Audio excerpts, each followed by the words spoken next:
friends, how are you doing? Welcome to this third week of Vlogmas, our little series of winter and holiday themed gardening videos. Today we are gonna do some container garden winter maintenance, because even though the garden doesn't look very inviting and it's very cold outside, it's still a good idea to go out there, to check on the plants, to do a few gardening tasks, so that come spring our garden wakes up from its dormancy and our plants are healthy, happy and ready to thrive. But since there is not a ton of things to do in the garden right now, we usually have a little bit more free time around this time of year. I like to use this opportunity to read a few gardening books, to learn something new, to find some new ideas for my container garden.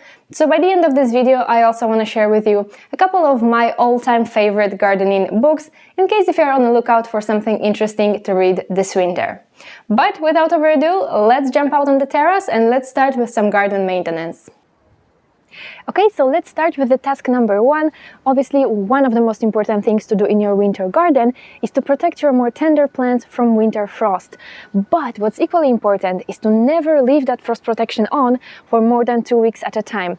Because if you leave it longer than this, what happens is you are raising the temperature inside, you are raising the humidity, so you are sort of creating microclimate. And this not only can cause your plants to rot, but also triggers your plants to start sprouting prematurely.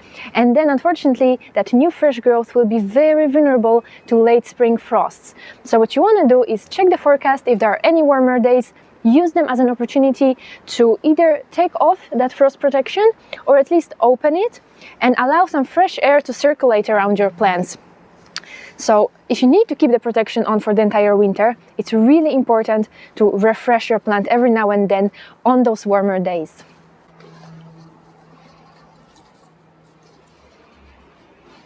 Okay, task number two, you want to keep an eye on all of your potted evergreens and conifers, because these plants don't lose their foliage in winter, they still transpire, so they still lose the moisture through their leaves.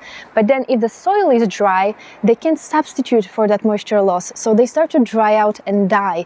And problem with conifers is that they don't wilt, so they will not let you know when they are thirsty. So that's why it's really important to keep an eye on them, to check if the soil is dry, and if it is, you want to give them a splash of water. You don't want to leave your conifers dry during winter, because then by spring they will probably turn all brown, and if they do, that's usually too late. If a conifer turns brown, there's no coming back, it's not gonna regenerate. So it's really important to keep your conifers watered throughout the winter. They don't need a lot of water, just a splash of water to moisten the soil if it's dry every week or every couple of weeks.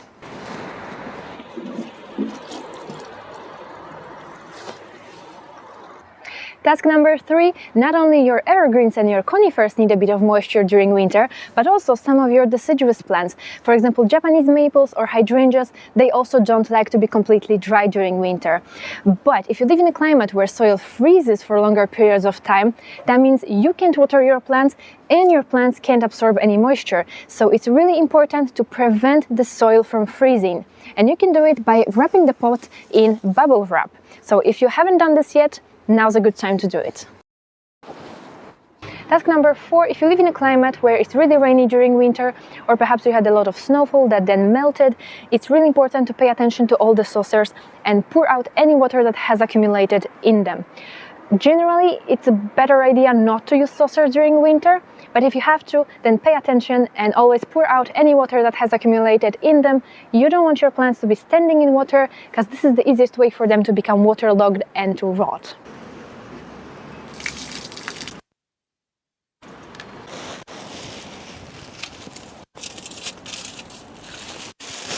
And the last task on the checklist is to pick up all of those fallen leaves and dead plant material. This is especially important if you dealt with any pests or diseases during the season, because that's where they overwinter. Cold winters don't necessarily kill pests, because most pests have some cold-tolerant forms like eggs, nymphs or pupa, or they just simply overwinter as hibernated adults. So it's really important to pick up all of those leaves to not spread that disease or that pest further in your garden next year. But even if you haven't had any problem with pests or diseases, it's still a good idea to pick up all of the fallen leaves and reuse them to make leaf mold. Basically, what you need to do is collect all the leaves in a black plastic bag, shred them, add a bit of water on top of them if they are dry, and then you want to close the bag, poke a few holes in it, and every couple of weeks open it, give it a stir, add a bit of water, close it again, and then next year by this time you should have a beautiful leaf mold to use as a source of organic matter for your container plants. Okay, and that's it. I recommend checking on your plants every week or every couple of weeks. Follow that checklist. These are really simple, really quick to do tasks, but they are really essential for your plant's health. So now let's jump back inside and let's chat a little bit about some books.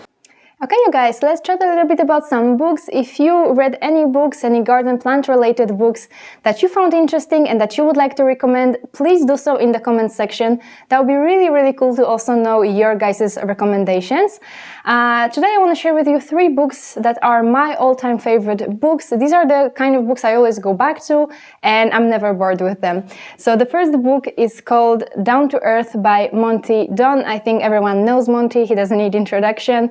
What I love about Monty is just how easy he is to watch, how easy he is to listen. I wish I could say the same about myself, but you get the same sensation from reading this book. So you're like literally following him in his garden as he speaks about different seasons, different gardening tasks, different gardening tips. This book is divided into really practical sections. Like we have, the year is divided into months, and for each month he shares some inspiration, some ideas what you can do, some gardening tasks and tips. You get also a lot of inspiration for different gardening styles. We have some inspiration for container gardens, for cottage gardens, for tropical gardens, herb gardens. So this book is filled with a lot of practical informations. So if you're searching for some book that will provide like an overall gardening knowledge, but that's written in a really relaxing and really easy to read form, this is a great pick. So definitely recommend this book to any gardener.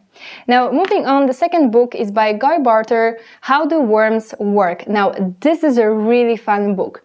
So it is a gardener's collection of curious questions and astonishing answers.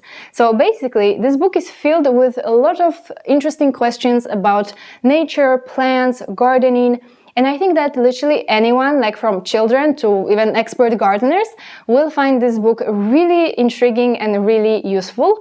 For example, we have questions like, why do flowers smell, or why some flowers close at night, why do leaves change color in autumn, and stuff like that. So a really fun book filled with questions and answers all about plants, gardening and nature. So if you want to improve your overall knowledge about plants, gardening or nature, definitely encourage you to dive into this book.